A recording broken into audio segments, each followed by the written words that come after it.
नमस्कार। सवाल उठता है कि हम आसन जो हैं वो नियमित रूप से एक ही करें या फिर बदल बदल कर करें। ऐसे सवाल बहुत बार जो है मुझे कमेंट्स में पूछे गए और उनका जवाब सीधा सीधा नहीं बनता, तो मैंने आज वीडियो बनाने का प्रयास किया। देखिए, किसी भी चीज़ को अगर हम नियमित रूप से करेंगे तो पर्टिकुलर पार्ट पर इफ़ेक्ट आएगा। कहावत है कि करत करत अभ्यास के जड़मति होत सुजान, रस्सी आवत जात है सिल पर करे निशान। सिल पर जो है रस्सी बार बार एक ही एक जगह चलेगी तो वह निशान होगा। यानी अगर आपको बेली फैट कम करना है तो बेली फैट से संबंधित जितनी भी क्रियाएं हैं उनका एक शेड्यूल बनाइए और उसको आप 15 दिन, महीना, 2 महीना, साल, 2 साल, जितना भी आपकी कैपेसिटी है उतना आप उसको रेगुलर करिए।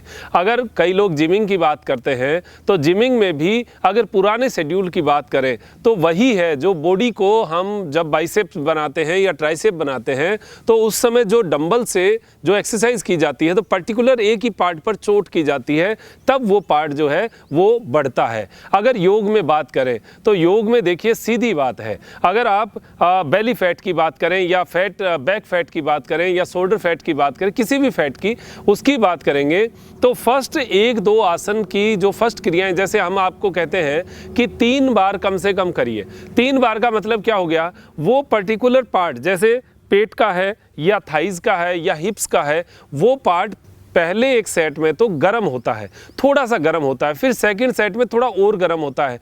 इफेक्ट असली जो है वो तीसरे सेट में आता है। तो हम किसी भी योगासन की क्रिया में, आसनों की क्रिया में 3 से 5 सेट आपको बताते हैं, 3 से 5 बार करना होता है। यानी सेट एक होता है, रिपीटिशन जो है उसकी बात कर रहे हैं। तो पहला गर्म करता है, दूसरा थोड़ा सा और गर्म करता है और तीसरा जो है वो इफेक्ट पे आता है। हम लोग क्या करते हैं कि आसन करते हैं, एक आसन कर लिया, 2 कर लिया, थक गए, छोड़ दिया, उसका इफेक्ट नहीं आएगा। अगर हम उसको रेगुलर जैसे 5 आसन कर लिए, एक ही आसन के 5 रिपीटिशन किए तो उसका इफेक्ट और ज्यादा आएगा। और उसी को स्टे भी कर लिया तो यानी वार्म अप भी हुआ और उसके बाद में उसका प्रभाव भी हुआ, और वो भी नियमित रूप से अगर रोज करते जाएंगे। जैसे मैं आपको उदाहरण दूं कि एक लोहार होता है, वो एक कोई लोहे का टुकड़ा है, उस पर उसको आकार देना होता है।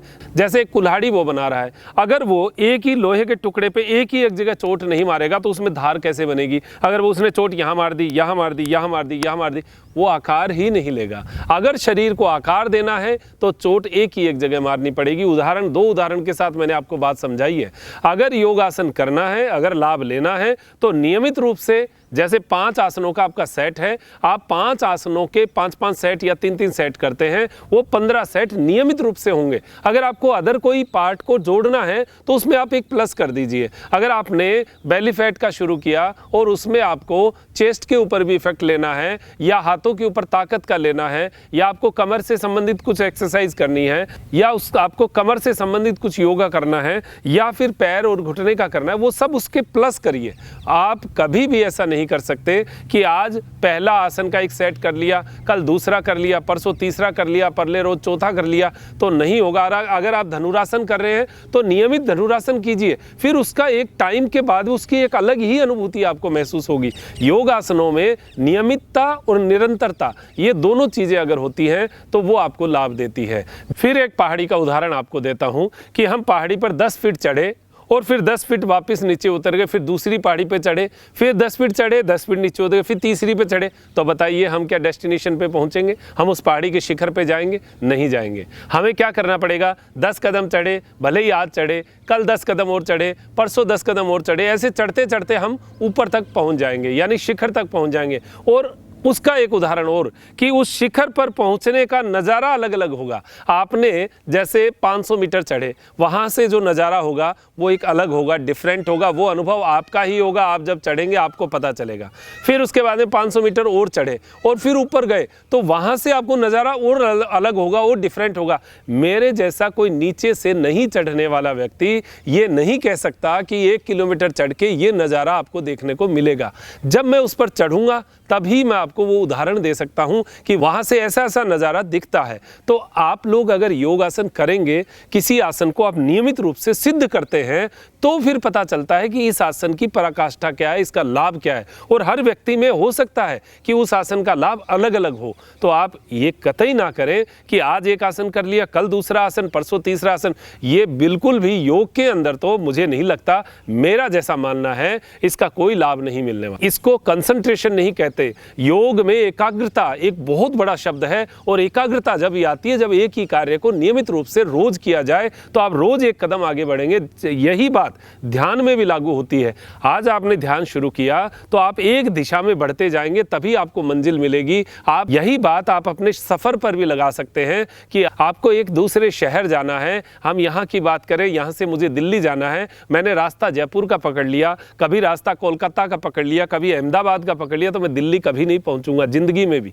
तो जो व्यक्ति अपने फैट को कम करना चाहता है, वो नियमित रूप से नियमित आसनों का एक पैकेज अपना बनाए। हाँ, ये हो सकता है कि इस पर्टिकुलर पार्ट पर आपको अच्छा असर आ गया, आपको लगता है अब मेरा ये पार्ट जो है इसको ठीक मुझे करना है, तो उसके लिए आप अलग से अपना एक पैकेज और बनाइए, या उसमें उसको एडजॉइन करिए, जॉइंट करिए और अपना एक नया पैकेज बनाइए। ऐसा हो सकता है, लेकिन ऐसा कभी नहीं हो सकता कि आज कुछ, कल कुछ, परसों कुछ, परले रोज कुछ।